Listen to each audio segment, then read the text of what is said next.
Yeah, well, hi, everybody. I want to welcome you to our continuation of work with a treatise on cosmic fire. Supposedly in depth, we can see how far in depth really takes us because this is a book for initiates, but we can get something out of it, I think, and we can certainly exercise our mind acutely and thereby prepare that well-stocked mind using the fifth ray, which Master Decay is insisting that we have to prepare. We also have to see the divine in everybody. There are four of the requirements. Actually, I'm making progress with letters on occult meditation and working finally on some thoughts that connect with the new esoteric schools. It's amazing stuff. I worked on that extensively in a written commentary, which is on Makara, but I'm just noticing new things all the time. And even though we may be preparing for something quite, far ahead, we are at least preparing. So all we have to do is get through this attack, which is presently underway from the forces of darkness trying to rob people of their individual will in how they may be governed. So it is problematic at the time, and it may take almost a century to resolve. But by the time the great Lord, the Christ, again reappears, I suppose in his Maya Varupa, and with physical presence, by that time, the new schools will move from the preparation for the preparation into at least the possibility of the preparatory schools emerging. So I'm beginning program number 70 in that, and I've been sending it out to a lot of you, and maybe you'll be interested to study there. Also, Tuya finds it advisable to change tomorrow morning's work on the climate change to 5 o'clock in the evening, GMT, as a broadcast, I believe. And so, at our usual YouTube station. So please, maybe, BL, you can put that into the chat if you'd be so kind, that we will have climate change at 5 p.m. GMT instead of at 6 a.m. GMT. There's a lot to prepare for, and, probably many of you are from the United States, and you know the Texas debacle, which is now occurring. Terrible thing for many reasons, involving deaths, people freezing to death, finding that they cannot live in their homes, piling on 15 blankets just to try to survive this tremendous cold, now into its 7th day. And all of this has to do, or so much of it has to do, with an isolative attitude that rebels as a state personality instead of allowing something else to emerge with help from the government and so forth. So I think some of that will be included tomorrow in the discussion of the climate change. Let's see here. Yeah, there's many, many things about that. And Yvonne says the homes are flooded indeed. Jesse says no drinking water. Pipes are breaking. Yes. It shows what happens when, for political reasons, people isolate themselves from the general flow of a more salutary possibility. People will have to give up some of their personality, so-called independence, in order to have the kind of united front that will guarantee their safety. And I suppose being a very dominating red state, it will cause some people to awaken to the implications of letting that kind of politics rule policy. It's almost inevitable that a crisis will occur. And yes, as Jesse has said here too, the politicians have kept their taxes low, not having regulations. In other words, it's all the things about license rather than freedom. Okay, Freedom, Michael, yes? excuse me. We need to confirm, all right? The climate broadcast was supposed to be at 6 a.m. Yes. Tomorrow, and you said to change it to 5 a.m. or did you say No, to 5 p.m.? 5 p.m., 5 p.m. BO. Okay, 5. I'm sorry, I put it wrong. So thank you 5 everyone 5 p.m. for, We'll straighten that out. Yeah, thank you. thank you. 5 p.m. That's getting a little early. Yeah, 5 p.m. tomorrow. Yeah, okay. Right.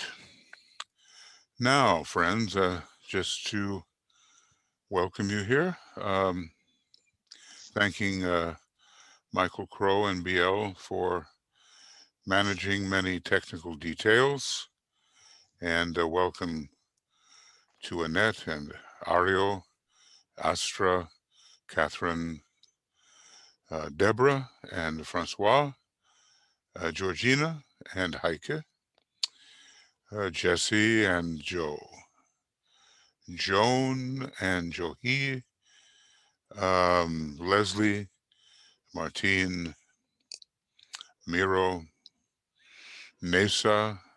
Looks like we have 2 Nesas there, but okay. Risto, Stacia, Thomas, and Tia, and Tuya is here, and I'd like to make Tuya a, well, you should be a co-host, I would guess. Vera, and Vicky, and Vivian, and Yvonne, and Zenaidi. Welcome to all of you. So back to the foundations of A Treatise on Cosmic Fire. This map in front of us is very important. Take a look particularly at everything is significant, okay? Here, in relation to Sanat Kumara, the 3 of the Buddhas of activity are listed, and they are interlocking with Sanat Kumara, and 3 esoteric Buddhas are not listed, but okay, they are there making the 108 planetary Kumaras. But we're going to be concentrating a little bit here on something that's rather parallel, but not exactly the same. And that is that the three logoi of will, love, wisdom, and active intelligence, they are cosmic beings and extensions of the solar logos, are also interlocking. Let's make sure that you're seeing that. Yeah, you are. But they are not interlocking with the solar logos in the same way. And I've sometimes wondered, he seems to be leaving the esoteric Buddhas out of consideration, or at least not on the map. And I'm wondering if he's doing that up here as well, and that instead of only three, there might be three more somehow. So now we're going to turn to page 63, right before that, and we're looking at the threefold logos. In the same way, the seven planetary entities, the seven heavenly men, are seven logoi. And, you know, our various planetary logoi in our solar system are actually cosmic beings. They do have their principles located on the cosmic planes, and what we call the cosmic physical plane just really deals with their etheric physical nature, but other parts of their nature are on the cosmic astral and cosmic mental and even beyond. So though they are in the solar system, we think of them as cosmic beings who in their totality form the body of the threefold logos. So yeah, when it comes to the threefold logos, the solar logos is what is called the undifferentiated logos, a cosmic entity. But then we have a threefoldness that emanates from it, and which I just showed you on the map of these hierarchies. So we have that cosmic lord of will or power, interlocking with the cosmic lord of love, wisdom, and the cosmic lord of active intelligence. Those are the major three. And I'd like to say that when it comes to understanding how the fourth, fifth, sixth, and seventh of any system of rays or logoi or entities is formed, look for combinations that arise from the blending of the first three. For instance, to find the fourth major ray, or maybe logos, we blend rays 1 and 2. At least that's my estimation at the moment. To find the fifth logos, or ray, we blend rays 1 and 3. To find the sixth, we blend rays 2 and 3. And to find the seventh, we look for an equally balanced proportion of all the first three. So that's a hypothesis. And basically he tells us that Ortiz Rho tells us that these 4 additional come from the 3 primary, just like colors do. Okay, and then we say that this triple logos is 7-fold in manifestation, and the 7-fold, 7 planetary logoi arise from the 3. That's basically what I've been saying. The Kabbalistic configuration is 1 leading to 3 leading to 7. So there's, with a 7-foldness in which the first 3 are duplicated on a lower turn of the spiral, we're always going to have 3 above. So 10 is the Kabbalistic number. And out of all that, there is kind of an 11th, which is the undifferentiated logos. Now, I don't think we're going to get too much into what T. Subaru says here. It's rather lengthy.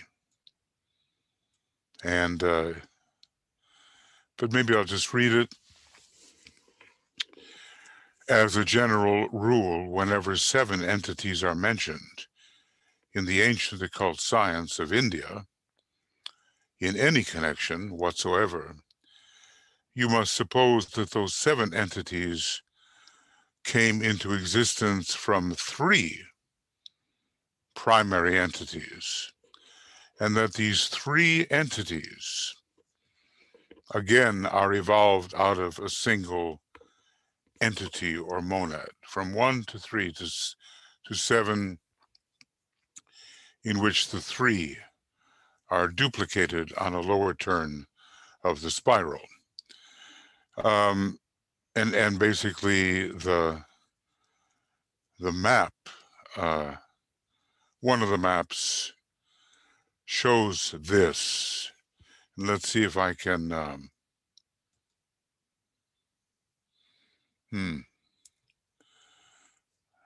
want to get that. Here it is from Tuya.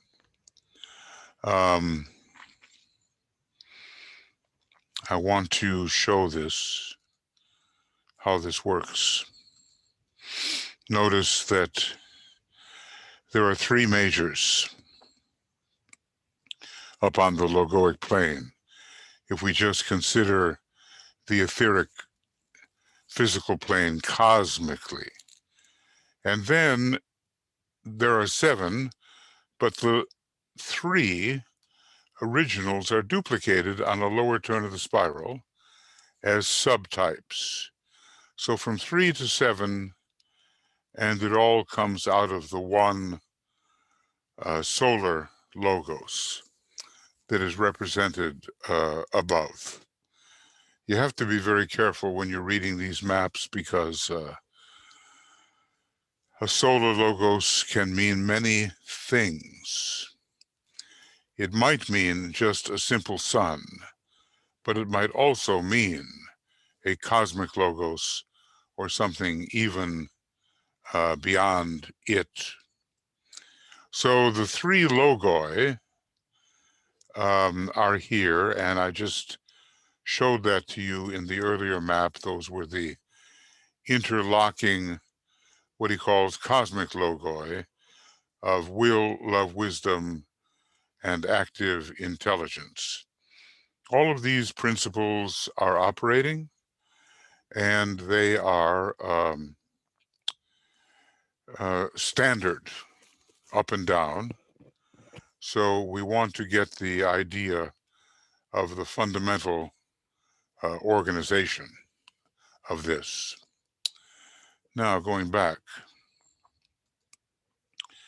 So he says, to take a familiar example, the 7 colored rays in the solar ray are evolved out of 3 primary colored rays, and the 3 primary colors also coexist within the 4 secondary colors in the solar ray. The 4 secondaries are derived from the 3 primaries. Similarly, the 3 primary entities which brought man into existence coexist in him with the 4 secondary entities. So it's not like we leave the 3 out. We duplicate the 3 on the monadic plane and then add 4 more. Entities which arose from different combinations of the 3 primary entities. He's not talking here about whether he's dealing with light or pigment, but maybe in either one we would have combinations that we recognize. In Christian terminology, these are the 3 persons of the Trinity and the 7 spirits which are before the throne.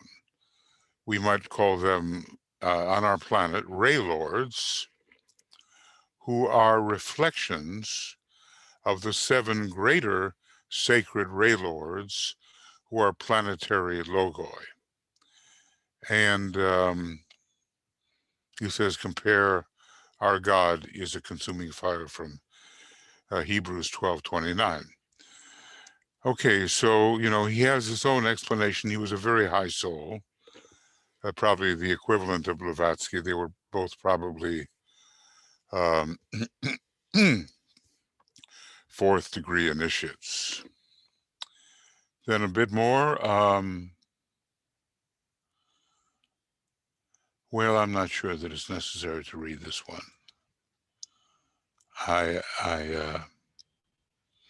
don't think so, because we'll just, but take note of it, and I've made some commentary in a written form about it.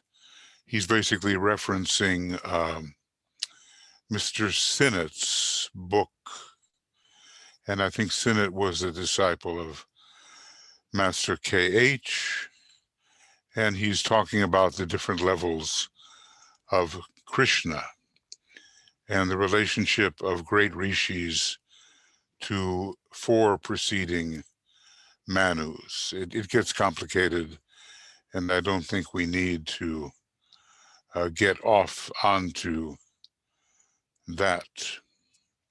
By the way, when we talk about Sinnott's book, Esoteric Buddhism,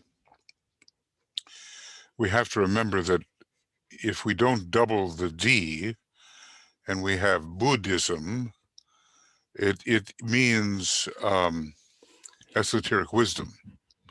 So the word Buddha and Buddha are very equivalent somehow. We're talking about the esoteric wisdom of the ages, and not necessarily an instantiation of it. Okay, I mean, I'm tempted, but it would take another 15 minutes to do this. I don't want to do that. And then, but this one is really interesting, this footnote. And you should keep the chart maybe in mind, and I want to make sure that you're seeing it. I think you are seeing it.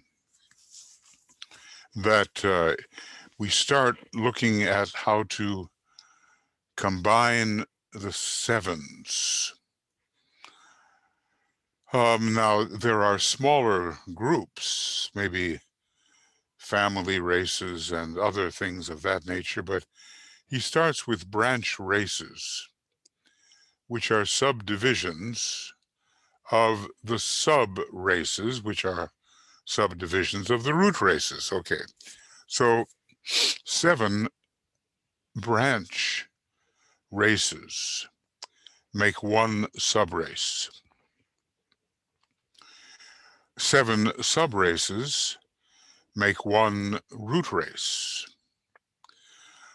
7 root races make 1 world period. It has to do with the duration of activity on a globe, of which there are 7 exoteric globes in each one of those planetary chains.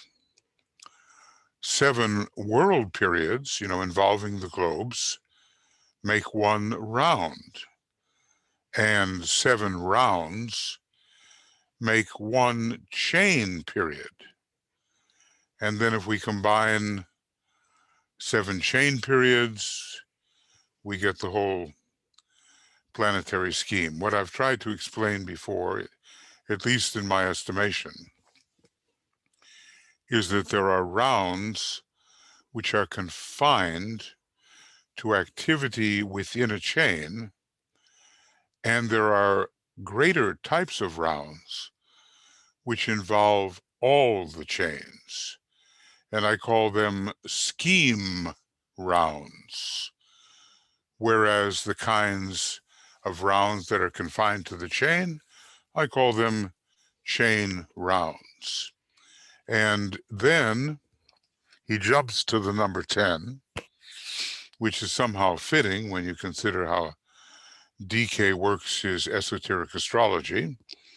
10 planetary schemes, throwing Vulcan into it. There are many more, of course, but they are lesser. 10 planetary schemes make one solar system. So at least you have a nice structural tabulation to help bring order to our thinking. Now, right now, we are living on the 4th globe of the 4th chain, in the middle of the 4th chain round, and probably in the middle of the 4th scheme round as well.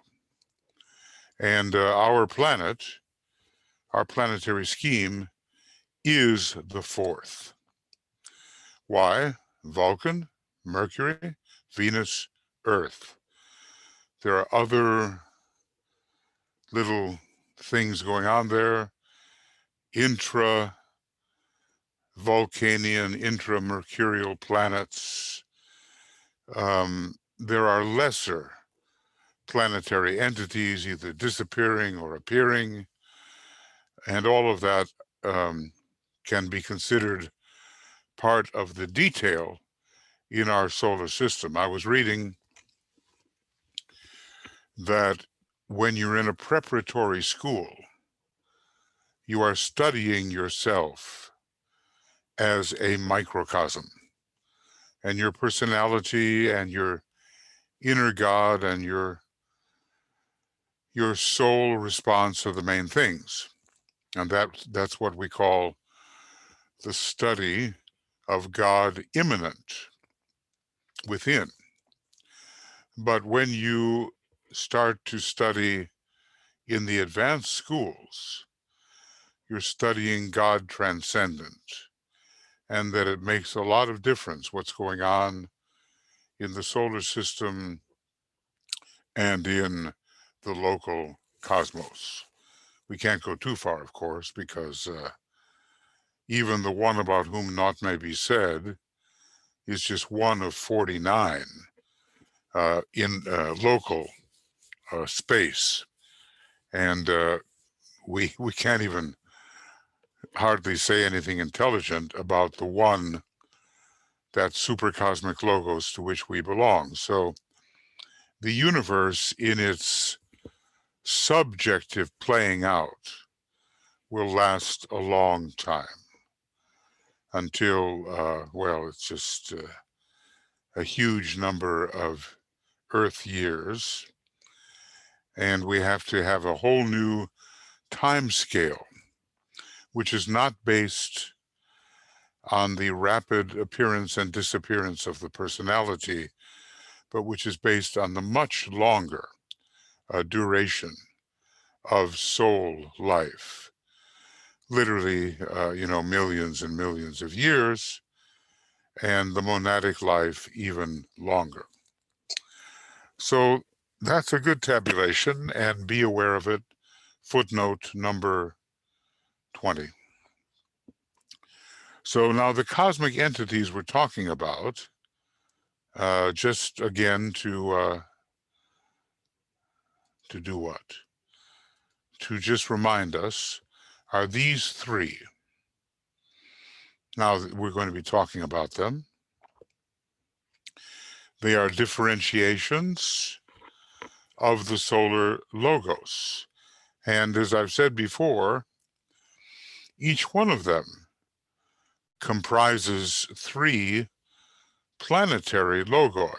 Now you turn to page 99 of Esoteric Psychology 2, and you understand that Saturn, Mars, and Earth are the three planetary logoi that comprise this green circle, whereas Uranus, Venus, and Jupiter are the three planetary logoi that comprise the blue circle. And I've made a hypothesis that Vulcan, Neptune, or less Pluto, Vulcan, Neptune, or Pluto, Neptune, Vulcan, are the three planetary logoi comprising the red circle, with Mercury as the intermediary between all of them. I believe I mentioned that. But this is the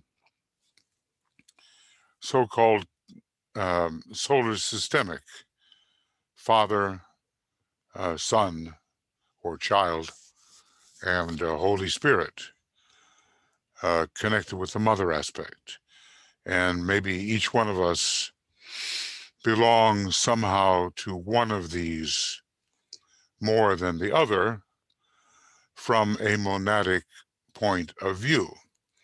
Now, all of that is far ahead. We still have to learn how to focus as souls, and that's still a ways ahead of us. You know, in other words, we're trying. We're trying. And we're moving in that direction. Now, so when it comes to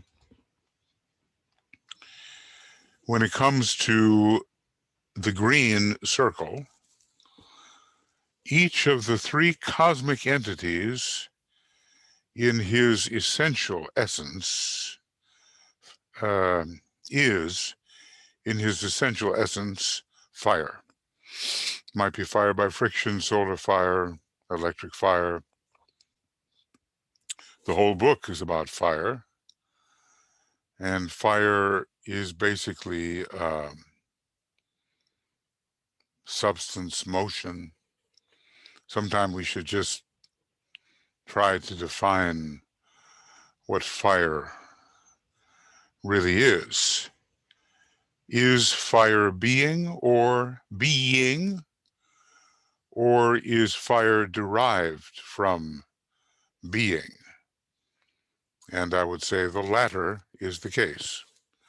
So, in point of time, the cosmic Lord, in point of time, the cosmic Lord of active intelligence, considered from the standpoint of cosmic evolution,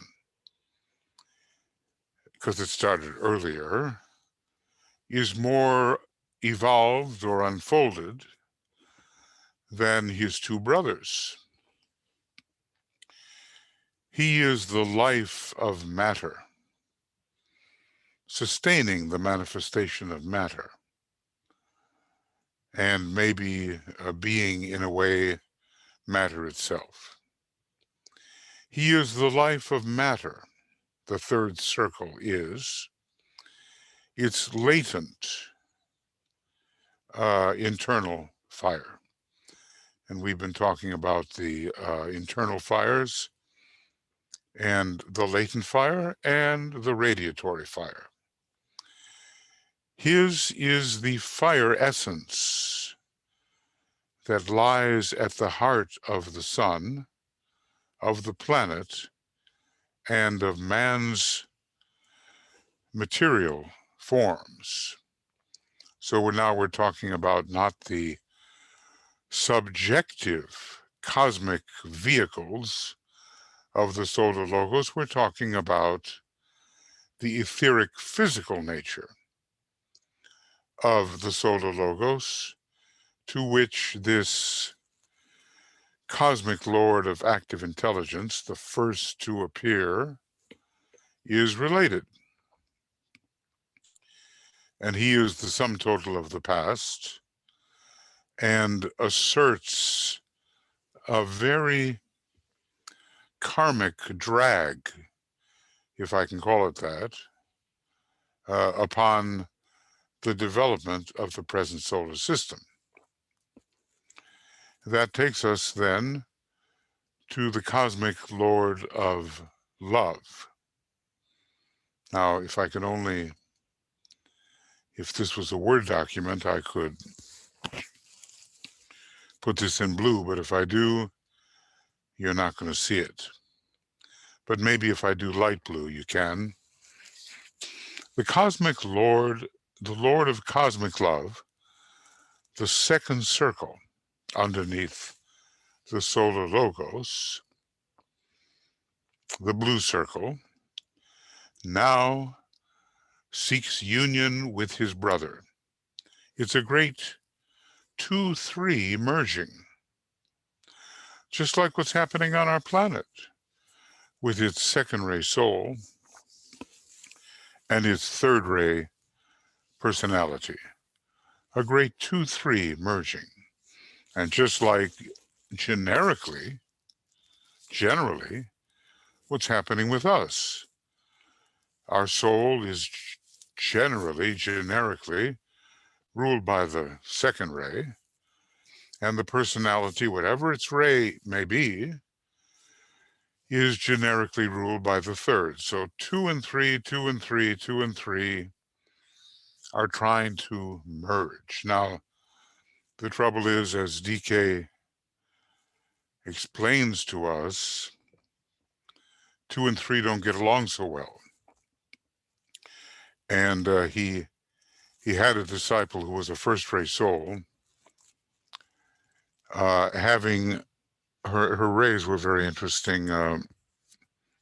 First ray soul, fifth ray personality, fourth ray mind, second ray astral body, third ray physical body. And she was having trouble, again, merging the 2 and 3, probably because the 3 generally in cosmic space of a local kind is out of alignment.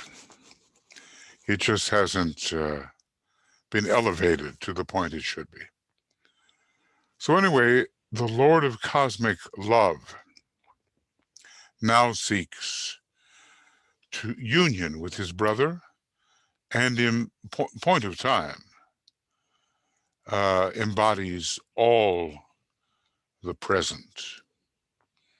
What I'm going to do here is I'll just use that kind of blue. It's not the kind of blue I would prefer, but anyway, it's blue.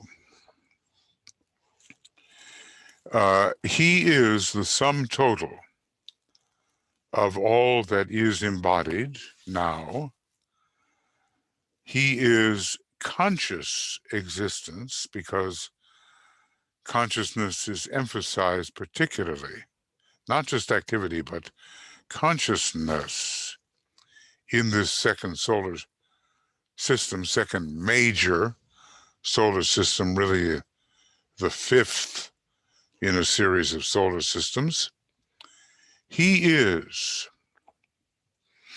this cosmic Lord of love, the Son divine, and his life and nature evolve through every existing form. So that great second ray Lord, that cosmic Lord, is pouring his essence through every one of us at this time, because we are engaged in a solar system, a second major solar system, in which this type of energy, his energy, is dominating now. So just think of it, then, whatever our rays, whatever our signs, etc., we are now supposed to be cultivating the energy of love wisdom.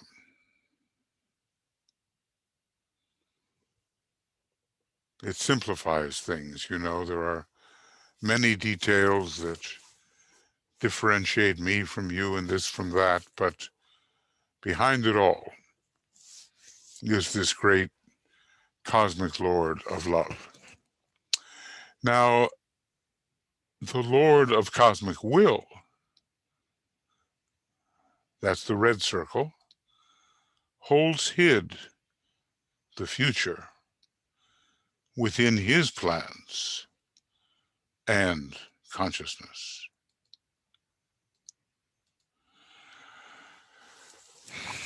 And that's going to be in the next solar system. And will we be here then? Well, we are going to, many of us, maybe 85%, going to the star Sirius for training to become solar angels. Now, will we return during the vast period in which this second major solar system has yet to play out, or will it be in the next solar system with individualization occurring not on the mental plane, but on the monadic plane? Well, those are questions that we probably can't answer. We're into a huge time scale, unlike what we usually consider even a lengthy time scale, given our normal personality perspective. So the past, the present, and the future. And, if I can say it without necessarily understanding it all, there will be a seventh synthetic solar system. And it will occur with the union of past, present, and future, and it will occur within the eternal now. And about it, hardly anything is said, except that the number 7, which is really the fourth major solar system and the 7th in a series, will occur once the solar system of will has run its course. Now, we are talking about just huge time spans, way, way beyond what people are thinking. We're talking, trillions of years. So it's kind of puts things in proportion and confers upon us the tendency to increase our patient approach. Because when things get so big and so long, what other choice do you have except to go along and be patient in the kind of gradual development in terms of Earth years that is scheduled for the remainder of this solar system, through which we have fulfilled half the duration, and the coming solar system. Who knows how long it lasts? They are all three sons of the one Father. Who are these cosmic logoi are sons of the one Father. The three, all children of the one. All three, the aspects of the one God, especially, the first three primary aspects, all three are spirit, all three are soul, and all three are rays emanating from one cosmic center. So that's an important sentence. He equates God, spirit, and rays.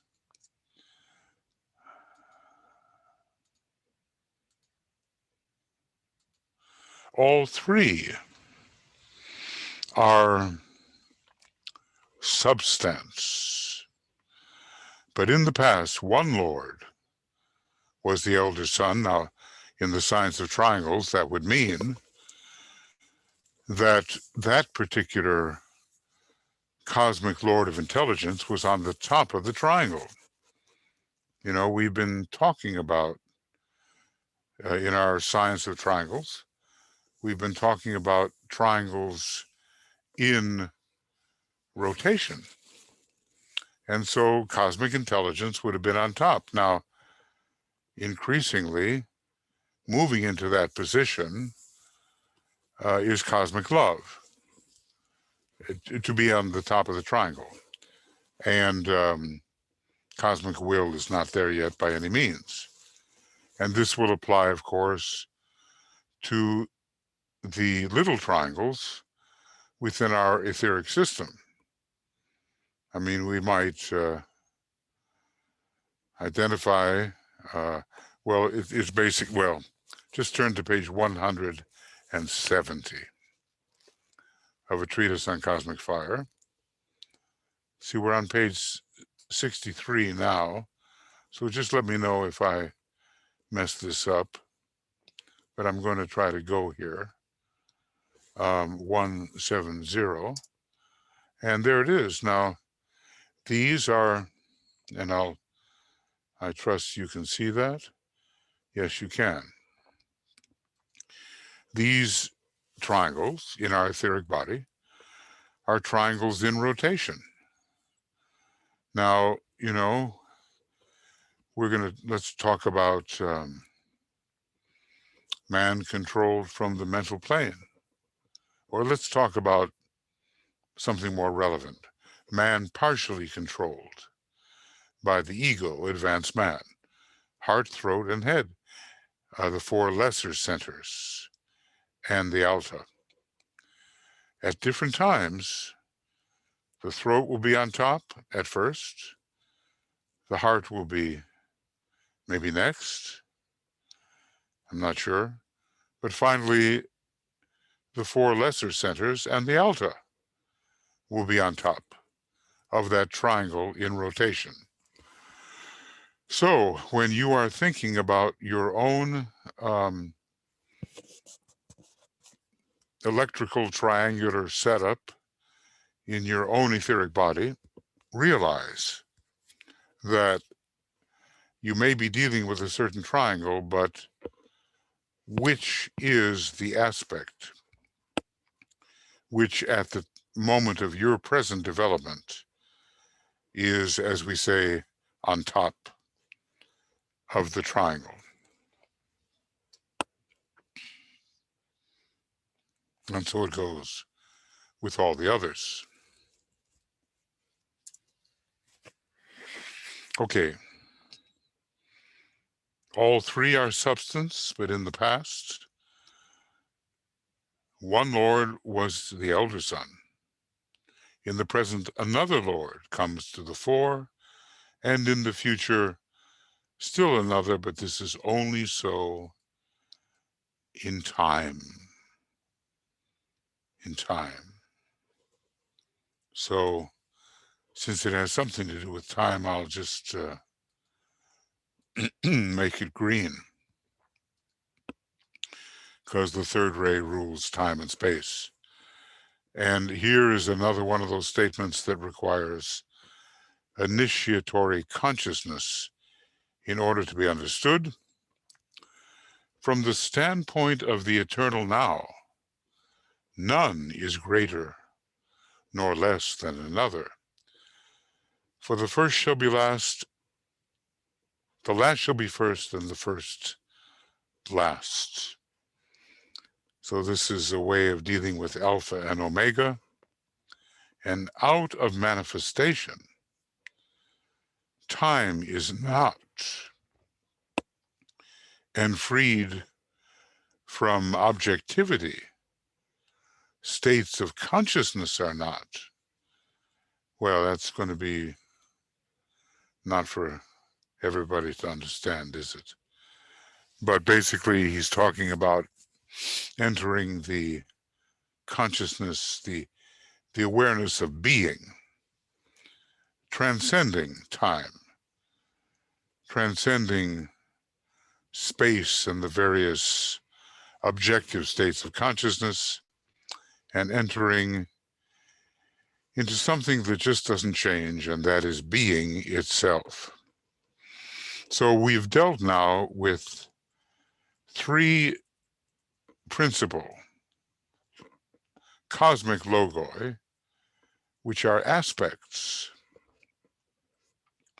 of the one solar logos, in whom we live and move and have our being. And the monad for each of us is that which finds its home within the sun. That's a quote unquote, I forget what page, but from Initiation, Human and Solar. We are solar beings. Now, right now, we're trying to make a go of it right here on planet Earth. And it's difficult enough because we're torn between the opposites.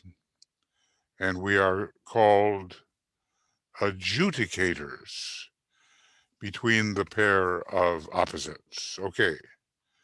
And we learn what is of the soul and what is of the personality, and we learn what is of the spirit and of the soul personality. Now, I will be taking your thoughts and questions as we go.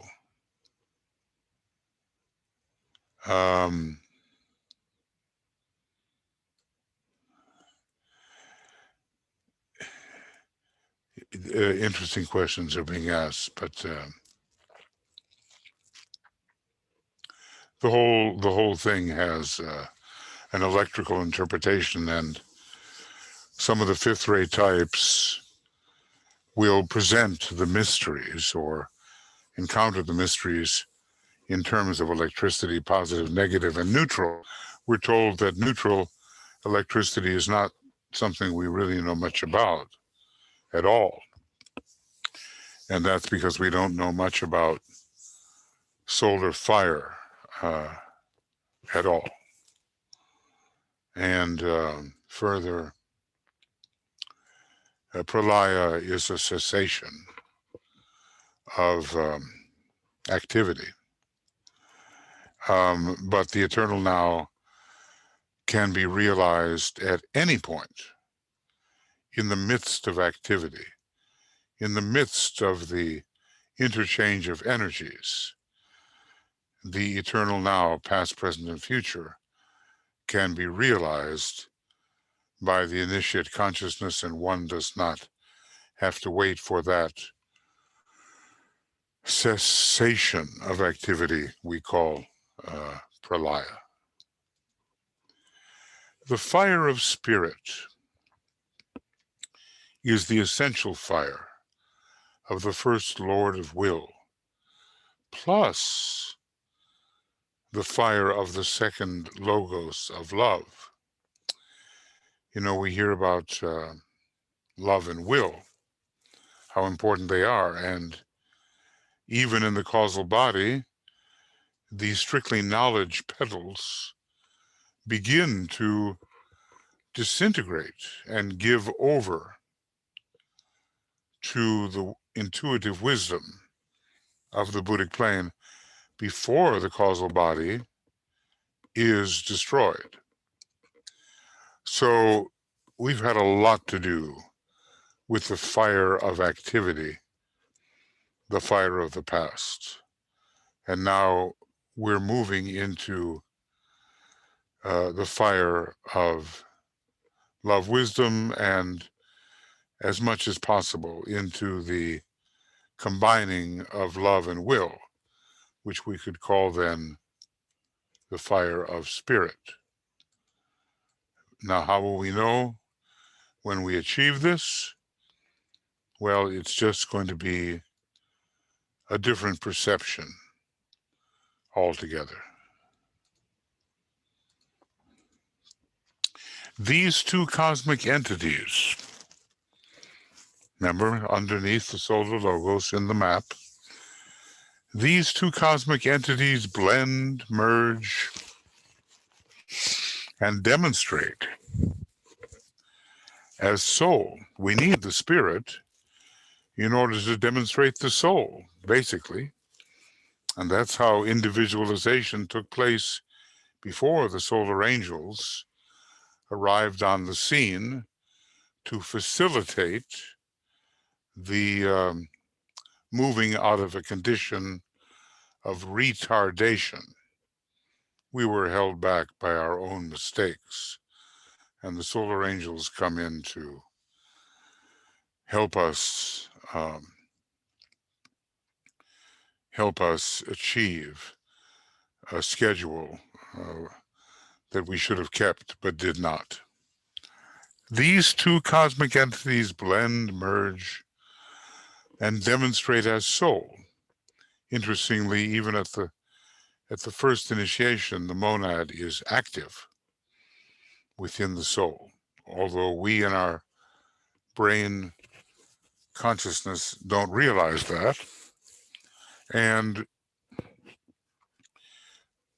as individualization took place on the moon chain and in the previous solar system, the monad was active in providing the goal for upward striving animal man.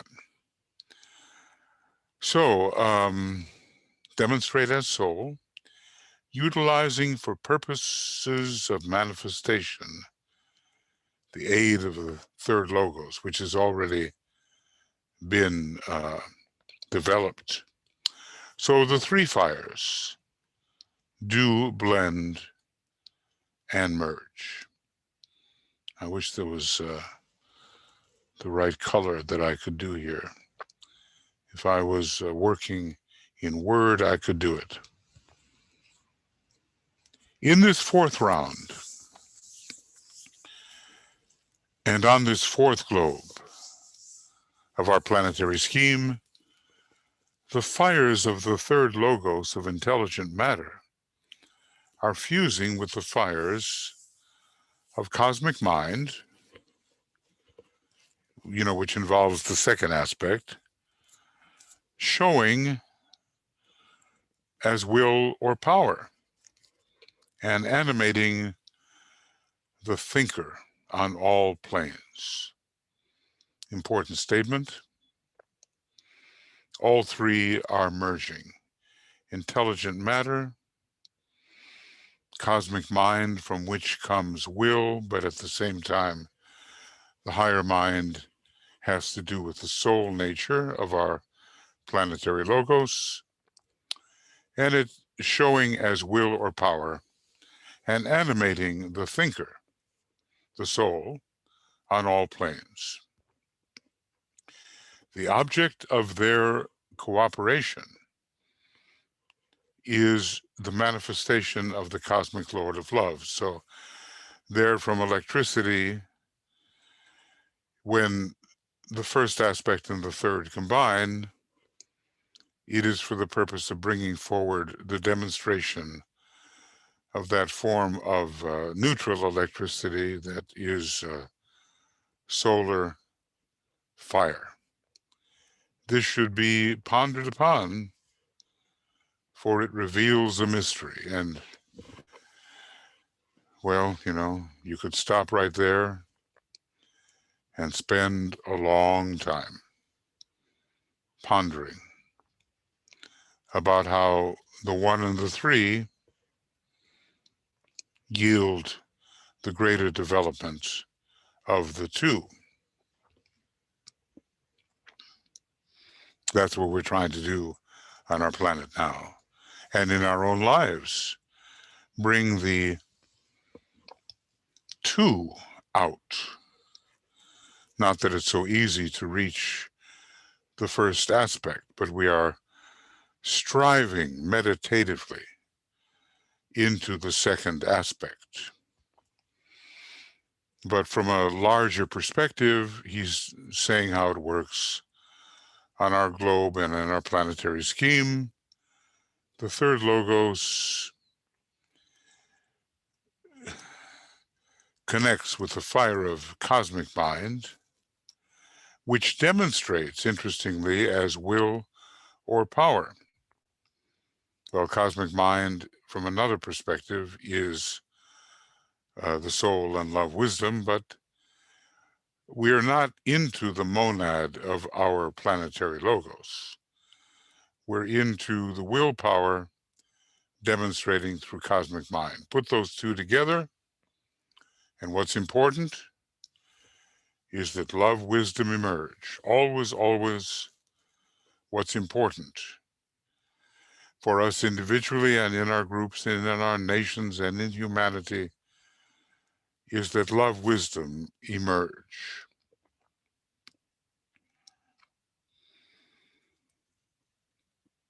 And when we look around, we realize that glamour and illusion are thwarting that emergence, but we know a little bit about it.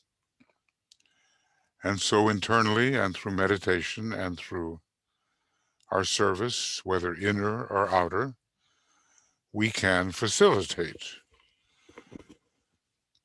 the emerging of love wisdom and achieve what the Christ consciousness says to confer, the mind as it is in Christ. The blending of the three fires,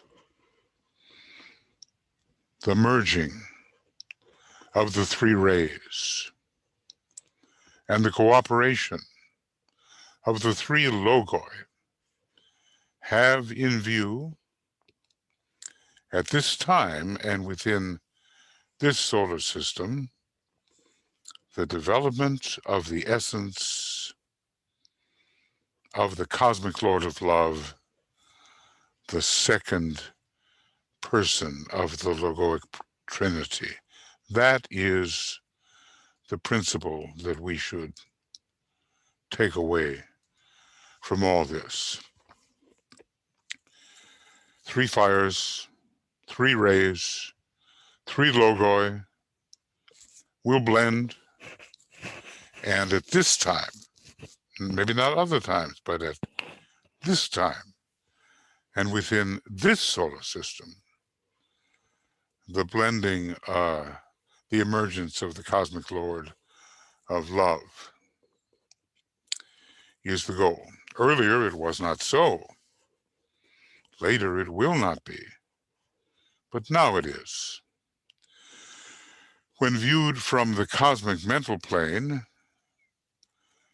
now, DK says he personally has not even been to the cosmic astral plane, but he knows enough to be able to make this kind of statement. When viewed from the cosmic mental plane, these three constitute the personality of the Logos. Always there is a central life and its threefold expression, which we call the personality, and are seen functioning as one. Hence the secret, well recognized as fact, though not understood, of the excessive heat occultly expressed of the astral or central body of the triple personality. Well, it's that kind of system, an emotionally polarized solar logos, hence the astral emphasis, leaning towards, eventually, cosmic mental polarization, but still, it's a Davic system, and it has to do with the stimulation of the cosmic astral body that the second logos, under the main one, the blue circle, is connected with. The astral body, animates and controls the physical body, and its desires hold sway in the majority of cases. And that's for the person or whatever group or nation the astral body rules and controls the etheric physical body built up under the green circle, the sub-logos of the solar logos, who was dominating in the last major solar system. It demonstrates in time and space the correspondence of temporary union of spirit and matter. This astral body does. The fires of cosmic love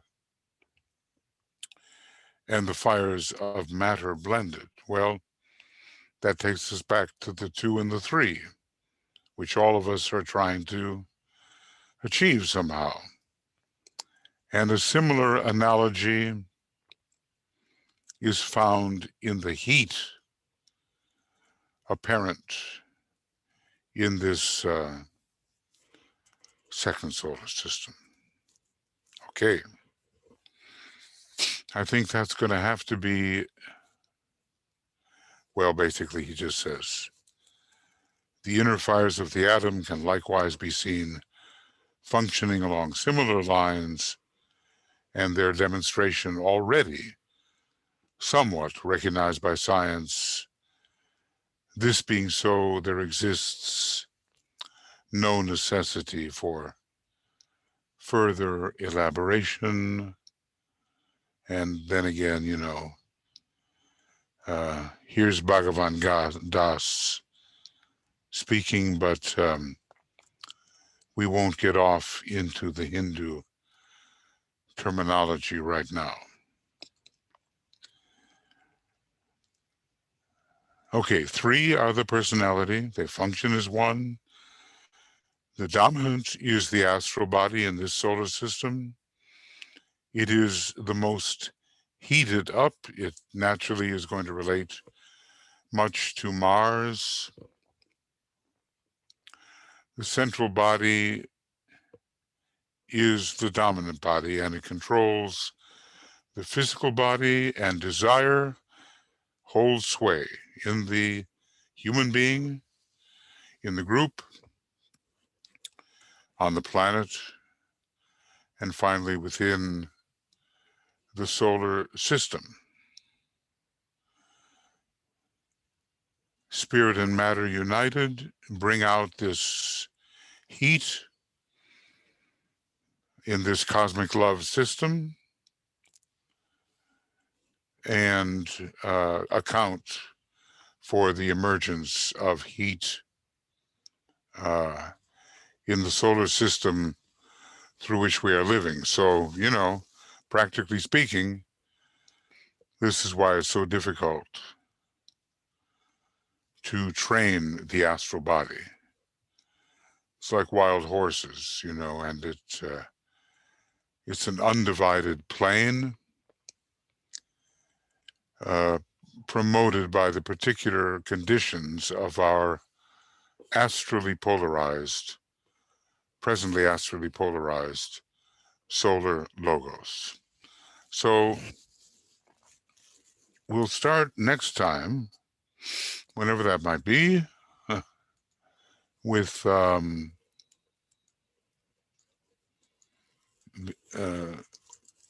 beginning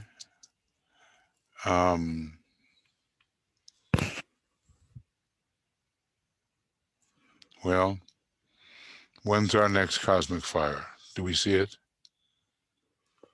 Beginning morning. I suppose it's morning. Hold on, I'm looking.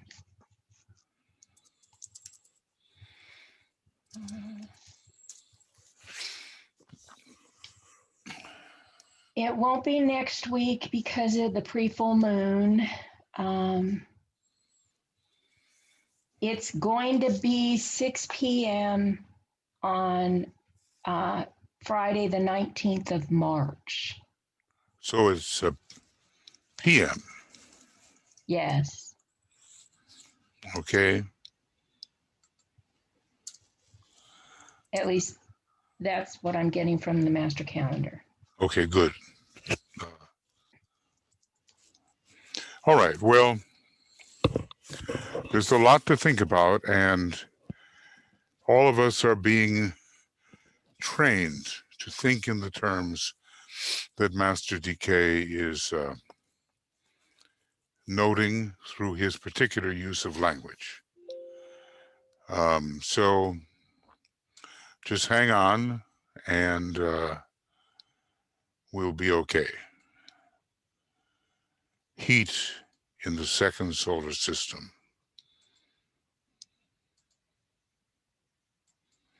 Excessive heat.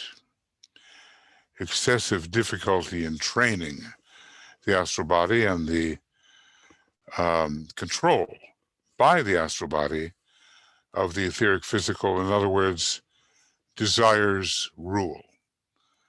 And later, as we develop more, the mind will take over. And just the way you hold on to the chariot, the horses pulling the chariot, you know. Ben-Hur was on the other night, and I saw some snippets of it. 4 horses and a chariot and a driver. Well, you have to hold on, and the mind will do that so that the horses don't run away with the show. And that's what happens in the case of so many.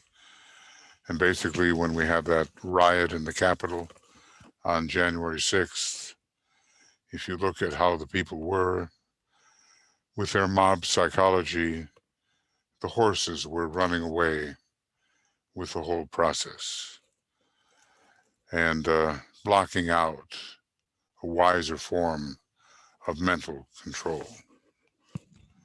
So that'll take us as far as we need to go right now tonight.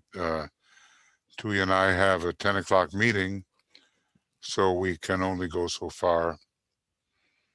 You know, planning for the next conference, which I hope you can attend remotely, because it will be a remote conference, a lengthy process, with a lot of lectures and meditative opportunities and studies in astrology and the rays, and you know, the usual fullness of the kind of conferences we've been offering now for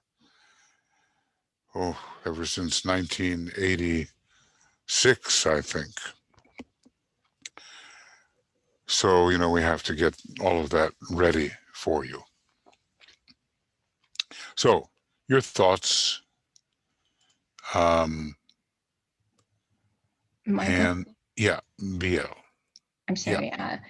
Joe has said, I'm thinking that if one were a dreamy individual, that it is always imagining what might be in some future time. That would be a possible demonstration of future Ray 1 combining with Ray 3, the past.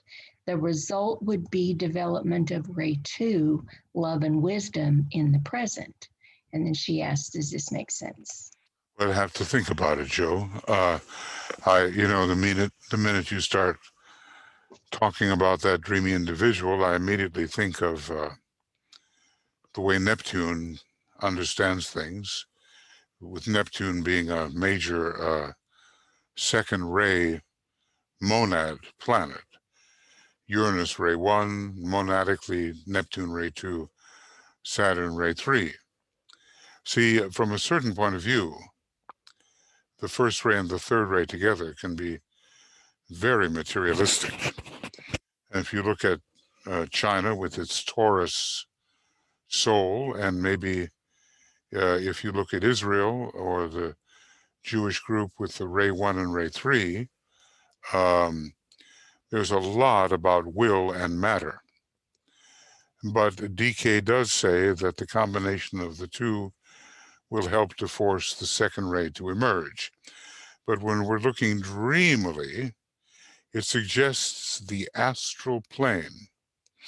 And the astral plane can be connected with the second ray, yes, but also very much with the sixth ray, which, is not too realistic, but engages in dreams and looks ahead with that kind of anticipation of ideal things to come. So I'd be thinking now about whether the 1 and 3 together work out in humanity as often they do with, like in politics, for instance. We have a will and we want power and we calculate so we get it, 1 and 3. Or whether we can enter a stage in which neutral solar, fire, electricity does emerge, and the second ray. I think it's a bit of both. The second ray can be very, very clear, very thoughtful, taking into consideration all kinds of perspectives.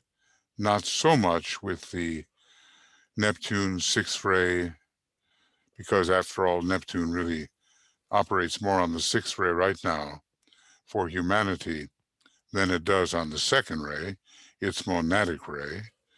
So, I'm thinking more of Neptune and the sixth ray and of idealism in terms of the dreams of what might be. So I'll give that some thought, Joe. That's all I can say.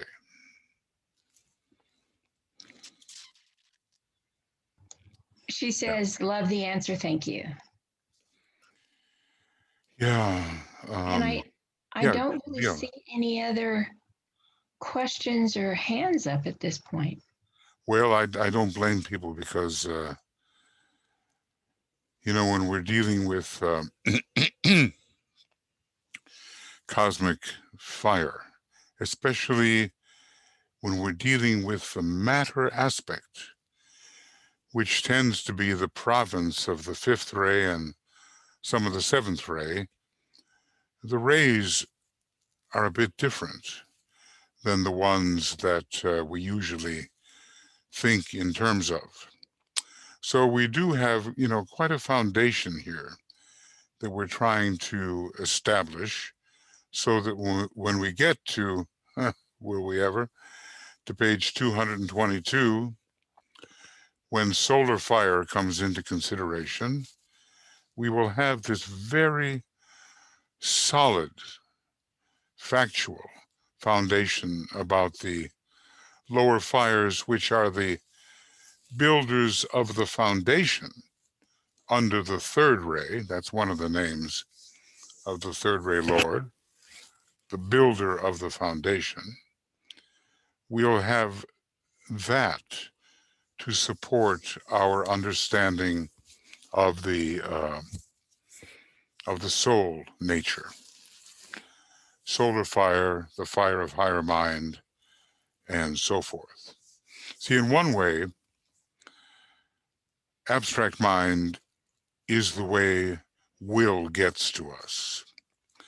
And then from another point of view, higher mind involving the second and third subplanes is very much connected with the second ray. So we learned today that we have to blend will and love, and we see that we can do that on the first three subplanes of the higher mental plane. But of course, first we have to learn how to think abstractly, and we have to learn how to think within the soul, with our mind held steady in the light, and not an immediately easy thing to do. So our work is cut out for us, and I noticed that DK uses the word discipline a lot, and he uses the word rigid discipline. Now, I wonder how many of us are willing to submit ourselves to the rigid, not giving way, to the rigid discipline required to truly build the foundation on which soul life can be based. That's a question.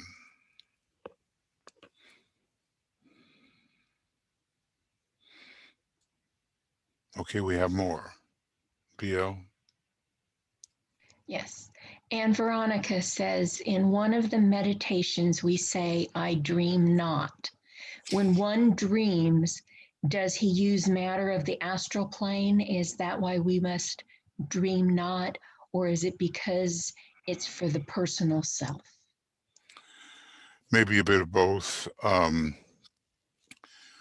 About dreams, DK discusses them in esoteric psychology too. It comes from some old Atlantean root, which means both benefit and harm.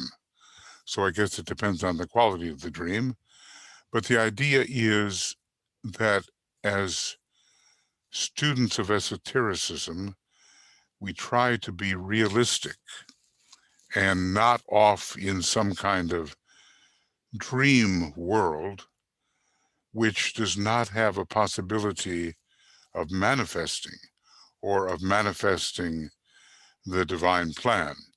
So it takes us away from manifestational reality. On the other hand, Tuya told me a story about a man who made his way into a sacred Navajo council, which was entirely remote and to which no one was invited, that was not, deeply involved in the Navajo tradition. But he was compelled to find something, and he found it. And the chief then, when the man explained himself, because in a way he was an intruder, but he explained his deep feeling for something that they were doing, the chief said, "You have dreamed well," and they allowed him to stay. So a dream can also be a vision of future possibilities and not just an escape. Now in our, I play my part with stern resolve, etc., to dream not, nor to rest, that's an escape. That kind of dream, we're off in an ideal world and we're not caring about how it manifests as part of the divine plan. That type of dreaming takes us away from tangible manifestation of the divine plan. And that's, it's a bit like what's called the glamour of aspiration, or let's say the fourth veil of the etheric plane is called the veil of aspiration. You stay above the possibility of real needed manifestation. That's the kind of dreaming that we want to avoid, but not the kind of dreaming that is a possible vision of greater reality, which we will work to manifest. At least that's how I understand it.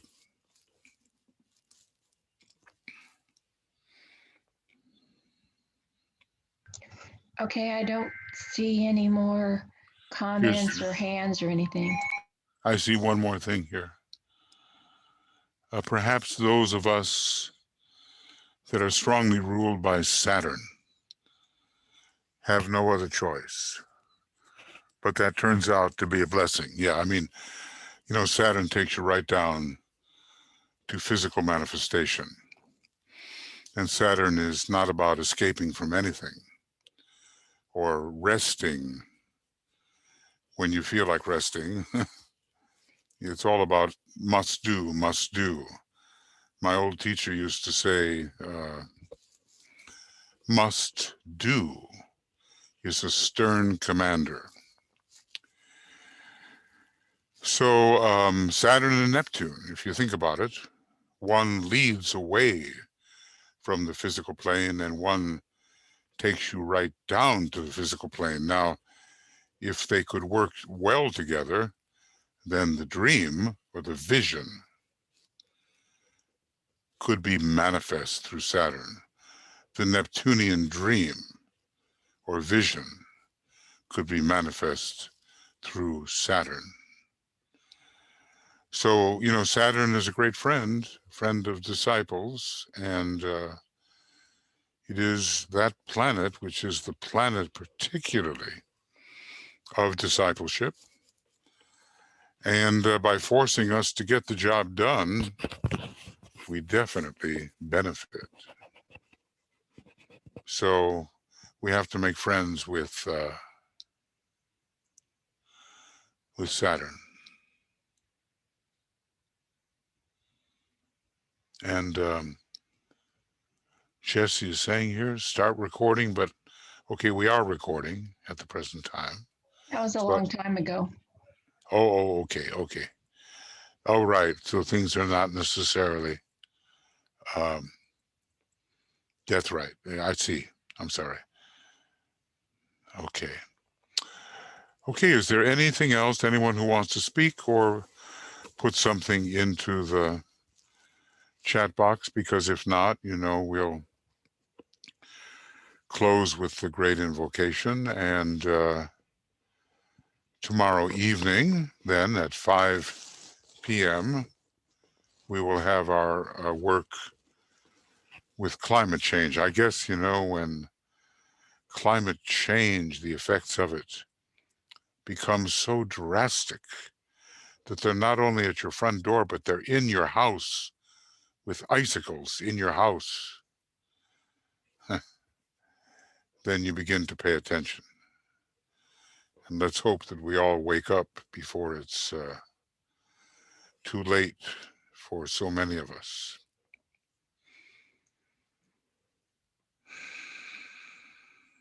Okay, we have a hand up. Vera's got her hand up. Okay, Vera. Then. I'm muted. Yes, hello. Icicles in the house and dead bodies in the Yemen. But that's not my question. I have a question, please. I have CD-ROM, and I know that somewhere in the blue books, I read about, I think it was in connection with the seventh ray, a manifestation about the correct manifestation needs to be at the correct time, place and mode and technique, and I cannot find it. Would you?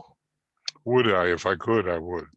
But I do know that it is said of the Manu, again, maybe somewhere in the blue books, that he wants to assure that people do the right thing at the right time, in the right place, in the right way. Yes. And Master Moria in Agni Yoga talks about the piling up of errors, things done at the wrong place, at the wrong time, in the wrong way, for the wrong purpose, and he goes on piling up all these mistakes. And he just says that at some point, errors and mistakes have to stop. So, it's, I can't tell you where it would be. I'm not aware, but I am aware that doing things correctly, and, he's in the department of the Manu, Master Moria, is a big deal for him. There's a story about him which gives me the shudders, that a man was weaving a carpet for him. I think he was Akbar at the time. A great tapestry, great carpet. Took 10 years to do, something like that. And he brought it to Akbar, Moria, presented it to him, and Moria noticed that one thread was out of place. And he made the man do it all over again. Now, that's enough to give you the tremors. Yeah. Because usually we are much more permissive than that, right? But maybe, thinking in the long term about the unforgettable lesson that will last through all the series of lives in the mind of the weaver.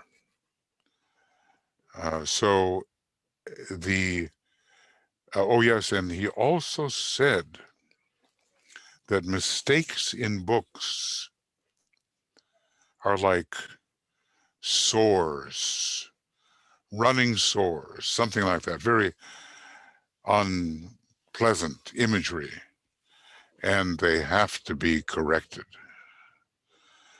He says, I want you to be so concrete that you have mastery over the teaching as you would have mastery over a block of ice. And obviously there's some kind of concretion thing going on there. He doesn't allow us to get away with our errors. He talks about the castle of errors, the place built in the wrong time, in the wrong place, for the wrong purpose, in the wrong method. And it says, surely this must finally cease. So, if you begin to think about how exacting the masters can be, whoa, it just makes me freeze a little bit, because I realize how much my life and other lives are based on the principle of inexactitude. We get away with certain things. We allow ourselves certain leeway, but it's not really allowed the closer we get to the goal. So it was Master Moria, first try with this exactitude, first try. The Castle of Errors. Maybe you can find it in the Agni Yoga teachings. Now, the trouble with the Agni Yoga search engine, it's not as good as the search engine for Bailey, because with Bailey you can put different words and it finds them all together. Yeah. But you've got to be, again, exact. Yes. You have to put the exact reference, yes, the exact words in Agni Yoga if you want to find it. but that's what I'm remembering, the castle of errors. And maybe Okay. even the word castle might get you there. Okay, thank you very much. Yeah, you bet. Okay. Okay, well, we're making our way through cosmic fire, and maybe by the year 2100, we'll get there. But meanwhile, we'll learn a few things along the way. And here's Anne Veronica, right, BL? Yes, she just added that. You can't escape karma. I guess that's in reference to in 2100 or whenever it is that we'll get to. No, I guess the perfect man is the man that had won death, has all his threads and his life in order. Yeah. Okay. Well, you know, and even the masters will say, well, look, we're not perfect. And they are said to be amused at how much their students attribute to them, which are way beyond, which is way beyond their own capabilities, you know, exaggeration again. But compared to what we can do and the standard to which they hold themselves, it's very high. DK was just talking about that. I was reading it in Letters on Occult Meditation. He says, it gets more and more exacting with every step forward upon the path. So get ready, you know, get ready for that. And realize, as is said by the poet, that the road winds upward, uphill, all the way, upward all the way.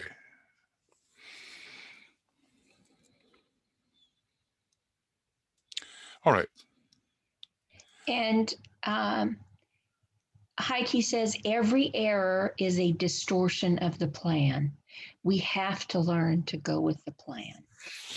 Yeah, and maybe we're not so eager to see our errors, you know. We have to have what's called in Masonry the inner monitor, looking carefully at every little thing. And here's Master Moria again. Even the smallest grain of sand can stop the largest wheel. You know, he's somehow very concrete, and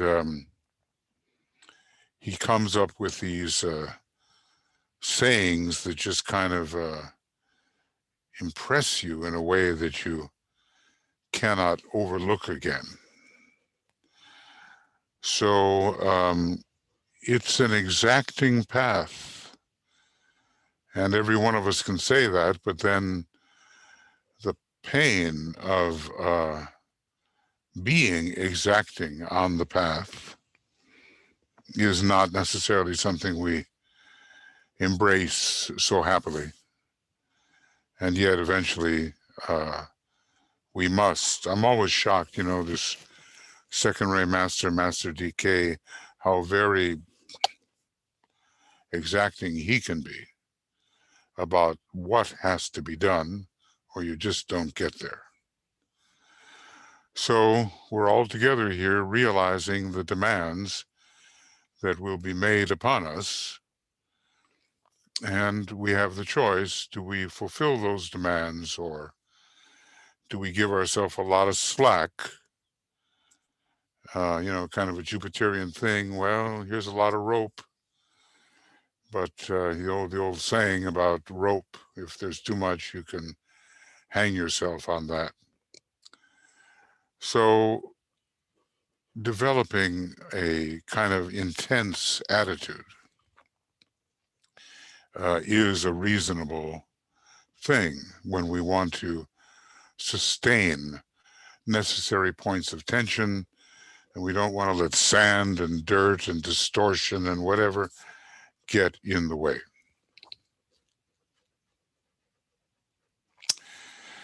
Okay, Well, Tuya and I have to get ready for our board meeting. So let's look here at the Great Invocation.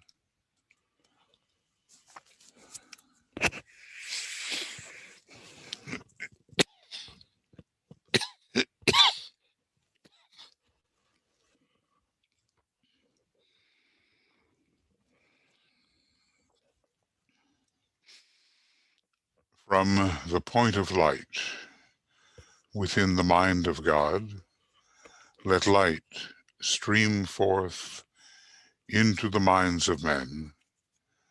Let light descend on earth.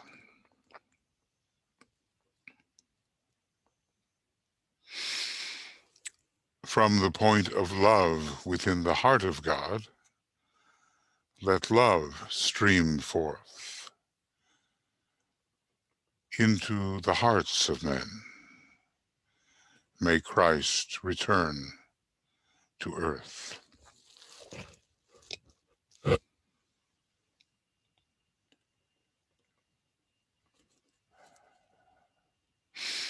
From the center where the will of God is known, let purpose guide the little wills of men, the purpose which the masters know and serve.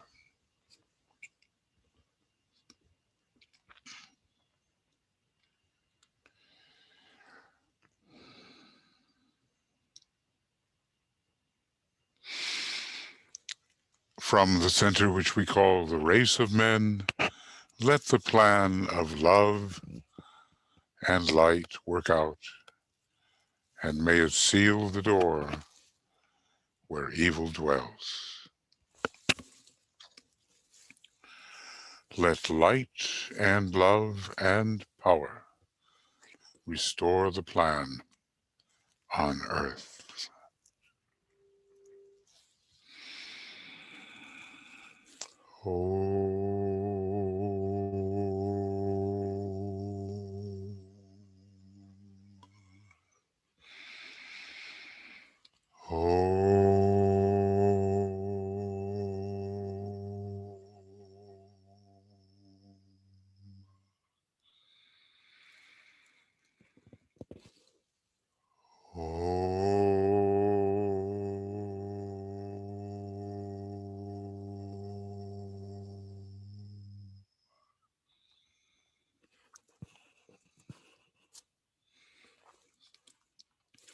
Thank you, everybody. And remember, 5 p.m. tomorrow, right? 5 p.m. And we'll go on with climate change and trying to invoke meditatively some adequate response to climate change. We'll see you before long. And glad to see you here. And I hope you're, picking up something that will be of value as a foundation for your deeper and deeper studies. And of course, the other two parts of that triangle, meditation and service. So nice to work with you.